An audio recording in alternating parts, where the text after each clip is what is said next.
Oi! Hoje é a resenha do conto A Dama e a Raposa, de Kelly Link, do livro O Presente do Meu Grande Amor, 12 Histórias de Natal.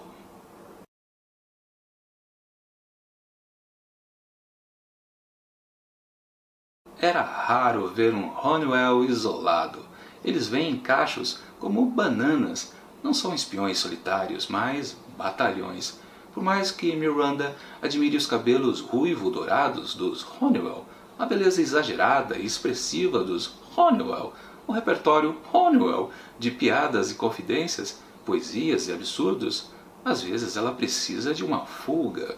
Os Honeywell querem que você fale também. Fazem perguntas até sua boca ficar seca de tanto responder.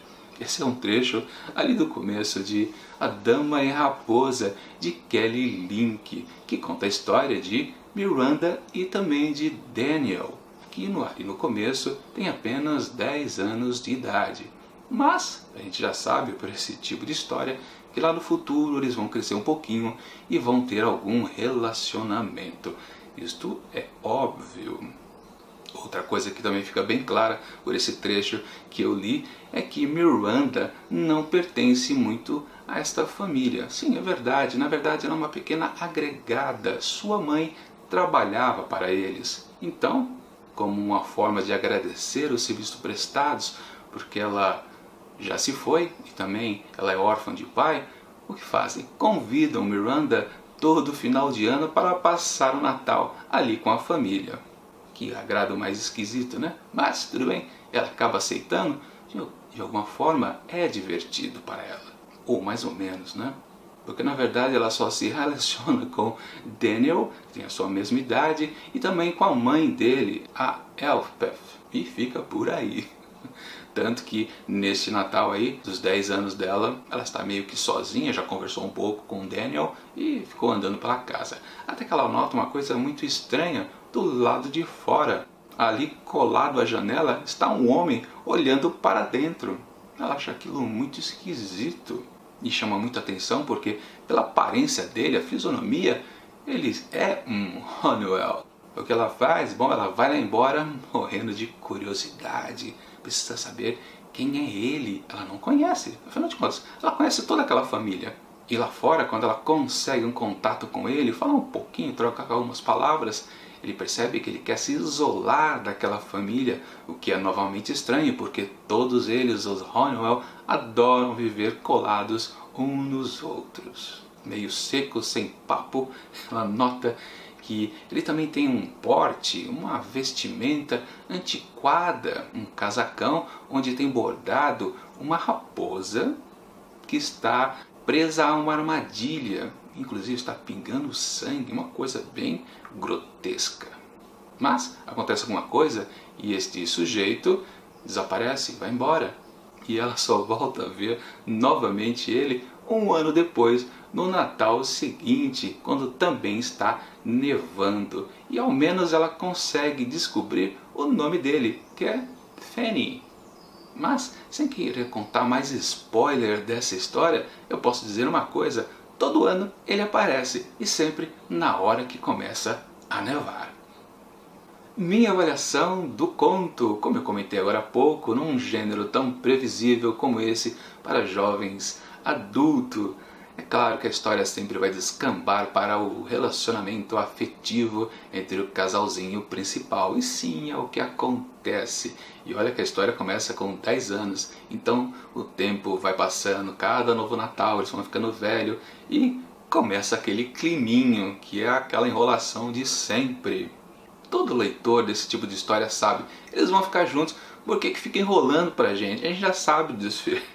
Ou eles ficam, ou eles não ficam juntos. Então passam-se páginas e páginas com essa enrolação. A única diferença é que tem esse sujeito estranho que sempre aparece na hora que começa a nevar, o Fanny. E a gente fica pensando, que diabo ele é? Um fantasma? O que é? Uma alucinação da Miranda? Não dá para saber. A história também não ajuda, não coloca isso para frente, só fica mantendo o mistério deste ponto e a enrolação do lado do casalzinho Miranda e Daniel. Até que lá pra frente, depois que ela já tá lá com os seus 16 anos em diante, aí sim começa a virar um triângulo amoroso. Sim, também outra coisa característica dessas histórias. Aí sim o negócio fica mais entediante, porque se não bastava a enrolação para com o Daniel, agora também começa a enrolação para com o Fanny. E aquele mistério do que diabos ele é, continua. Isso só vai mudar, e olha que esse conto tem 30 páginas e pouco. E essa nova composição vai perdurando por muito mais tempo, até que quase lá no desfecho da história há uma grande reviravolta e tudo começa a ficar super rápido. Todo aquele tempo lento que a gente tinha até então é substituído por uma sucessão de eventos de imagens rápidas que não combina com o anterior, mas é muito diferente. É tanta informação jogada pela Kelly Link que até confunde um pouco. É sério, você fica tão acostumado com aquela coisa lenta, arrastada e de repente blum, surge muita coisa ali pra gente ler. Poxa, parece uma nevasca caindo na nossa cabeça de tanta informação. É muito estranho. Mas enfim, eu não posso contar o que acontece aqui, porque senão estraga a história. Principalmente se você souber o que acontece no final, fica menos interessante ainda. Então é melhor eu ficar quieto e não falar nada qual é esta virada. Mas para quem conhece as obras da Kelly Link, já pode supor o que está acontecendo. Na verdade, entendi um pouco mais sobre isso quando eu fui pesquisar sobre ela, porque até então eu estava considerando que a história estava completamente maluca, ou ficou maluca, né? Porque ela tinha uma característica e de repente ela passou a ter outra completamente diferente que não combina. Mas aí na pesquisa eu descobri que justamente o estilo da Kelly Link é esse, é combinar o tradicional, a narrativa tradicional com uma narrativa fantástica. E pelo jeito, coisas que acontecem de uma hora para outra. Quer dizer, tinha uma informação já que aquilo poderia tender a alguma coisa diferente. Como eu disse, o Fanny se comporta como um fantasma, embora ele diga para Miranda que ele não é. No final das contas, eu também não sei se ele é ou não, porque eu não li muitas histórias nesse tipo de escrita, que é a slipstream. Então não sei se é muito comum realmente isso, a história começar simples, normal, de repente deu o elemento mágico, caindo numa fantasia pura e simples. E às vezes a gente pode até pensar despropositada, porque aqui realmente a história toma um rumo completamente diferente, estranho, que não chega a completar o que estava acontecendo antes. No fundo, a história ela termina em aberto, não há uma conclusão de fato para ela. Um novo elemento é agregado, esse elemento fantástico, onde ele vai encaixando personagens que já existiam ali na história, mas, poxa, o negócio até vira uma história de mocinhos e vilões, que eu não vou dizer quem é quem. Mas fica nisso. E mesmo por aí, a gente não tem uma resolução muito clara. Continua em aberto também esse duelo entre vilão e herói. Coisa mais esquisita.